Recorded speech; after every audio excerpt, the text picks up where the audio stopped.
అది భారతదేశంలో ఇటీవల ఆధ్యాత్మిక స్వభావం వెలువరిస్తుంది. అంటే ఇది ఇలానే కంటిన్యూ అవుతుంది అనుకుంటున్నారా? ప్రజలు అర్థం చేసుకోవాలి సురేష్. ఆధ్యాత్మిక స్వభావం, భారతదేశ ఆధ్యాత్మికత అంటే అది మతం కాదు, జ్ఞానం. భారతదేశ ఆధ్యాత్మిక అసలు ఈ కామన్, దీని కామన్ సెన్స్ అంటారు. Common sense, you should have common sense about our, you should know the common sense about our, దీని ఏమంటారు, ధర్మం. మన రైచియస్నెస్ అంటున్నాం ఇంగ్లీష్లో. అంటే మన ధర్మం గురించి, మన దేశం గురించి తెలుసుకుంటే అసలు ఇది ఇది మతం కాదు, ధర్మం తెలుస్తుంది. భగవద్గీత మతం కాదు, ధర్మం. భగవద్గీత ఉత్తమ జీవన విధాన మార్గం, ఉన్నత వ్యక్తిత్వ వికాస బోధనం. మనం అందరం ఒకటే, మనందరికీ ఒక్కడే అనే ఐడియాలజీ భగవద్గీత చెప్తుంది, ఈ దేశం చెప్తుంది. ఐడియాలజీ ఆఫ్ ఇండియా ఈజ్ అందరినీ సమానంగా చూడడం.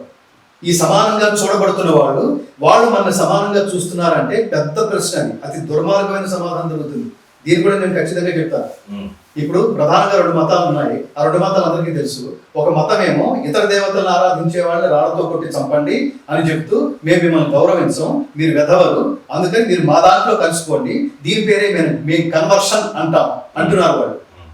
ఇంకొకళ్ళు ఏమంటారంటే, మా మత సిద్ధాంతాల ప్రకారం స్త్రీ పురుషులు సమానం కాదు, స్త్రీలు పిల్లలు కంటానికి మాత్రమే పనికొస్తారు అని చెప్తున్నారు వాళ్ళు చేస్తుంది ఏంటంటే లవ్ జిహాద్ పేరుతో. ఇది అత్యధిక శాతం ఎవరు చేస్తున్నారో చెప్తున్నారు.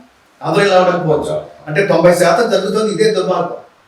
మరి ఈ మధ్యన ఈ హ్యూమన్ రైట్స్ కమిషన్ అందులో పనిచేస్తున్న వాడు, సభ్యులుగా పనిచేస్తున్న వాడు నాకు అత్యంత ప్రీతిపాత్రలు ఉన్నారు. నాది RSS బ్యాక్గ్రౌండ్.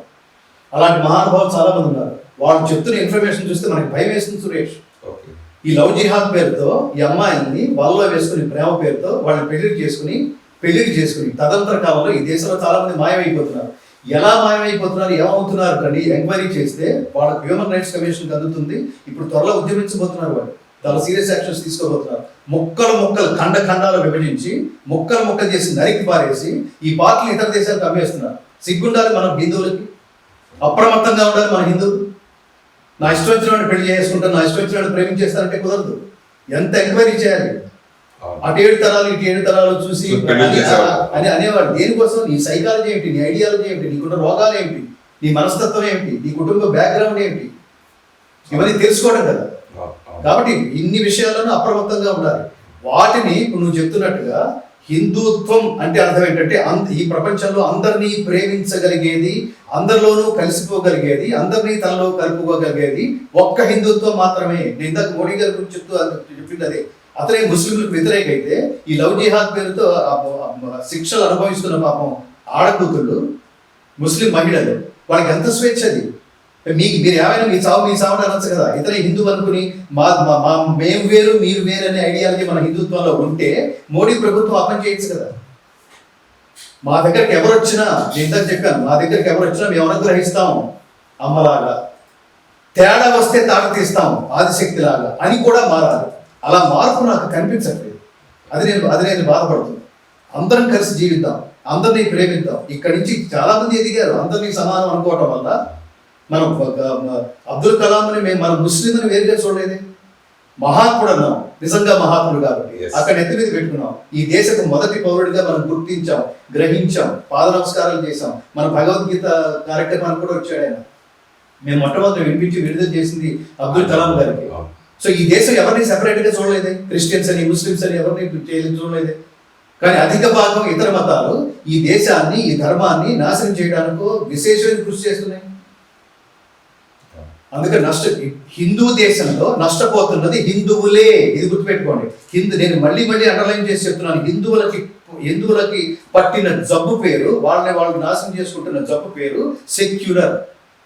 ఈ సెక్యులర్ అనే పదానికి అర్థం తెలియక, సెక్యులర్ అంటే అర్థం నిన్ను నువ్వు ప్రేమించు, నిన్ను పూజించు, నిన్ను గౌరవించుకో, ఇతరులను కూడా పూజించు, ప్రేమించు, గౌరవించు. అంతేకాని నిన్ను నువ్వు నాశనం చేసేసుకుని ఇతరులను మాత్రమే నెత్తి మీద పెట్టుకుని నేనేం కాదు అంతా మీరే అనుకోవడం ఆత్మన్యూనత. క్లైబ్యం ఆస్మగమ పార్థ నైతత్వ యుపపద్యతే క్షుద్రం హృదయ దౌర్బల్యం త్యక్వా ఉత్తిష్ట పరంతప. త్యక్వా వదిలిపెట్టమన్నాడు, ఉత్తిష్ట లే అన్నాడు, పరంతప శత్రువులను తప్పింపజేయు అర్జునుడా. దేని వదిలిపెట్టమన్నాడంటే నీచమైన ఈ మనో దౌర్బల్యము, మనం తక్కువ చేసుకోవటం, ఇతరులు ఎక్కువ అనుకోవటం, నథింగ్ అనుకోవటం, యు ఆర్ సంథింగ్ అనుకోవటం. దానికి మళ్ళీ ప్రతి సంవత్సరం పర్సంటేజ్ల పేరుతో మనకి ఏమీ లేకుండా ఈ ఎంకరేజ్మెంట్లు. రిజర్వేషన్స్ పేరుతో.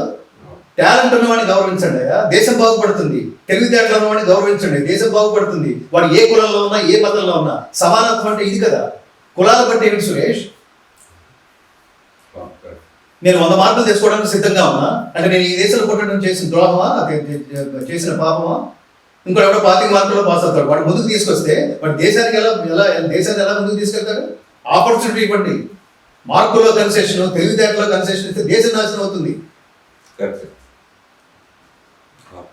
అది మీరు ఎవరు నేను ఒక చిన్న ఉదాహరణ చెప్తాను. మీరు ఒక పత్రిక పెట్టారు, మీరు ఒక ఛానల్ పెట్టారు, మీరు ఎవరు పడితే వాళ్ళని తీసేసుకుంటారు, టాలెంట్ తీసుకుంటారు కదా. ప్రపంచంలో ఎక్కడైనా మీరు ఎదుగుదలకి ఆ ఛానల్ ఎదుగుదలకు ఉపయోగపడే మనిషినే తీసుకుంటాం. అలాగే తీసుకోండి, ఈ దేశం కూడా అలాగే తీసుకోండి.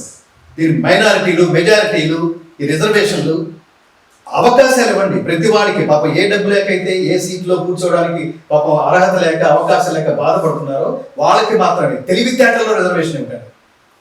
నీ టార్గెట్ 100 అన్నప్పుడే వాడి 100కి రీచ్ అవుతాడు. నీ టార్గెట్ 25 అన్నప్పుడు వాడు 25లోనే ఉంటాడు. అలా 25లో ఉన్న వాడు ఇంజనీర్ అయితే, డాక్టర్ అయితే, లాయర్ అయితే దేశం ఏమవుతుంది?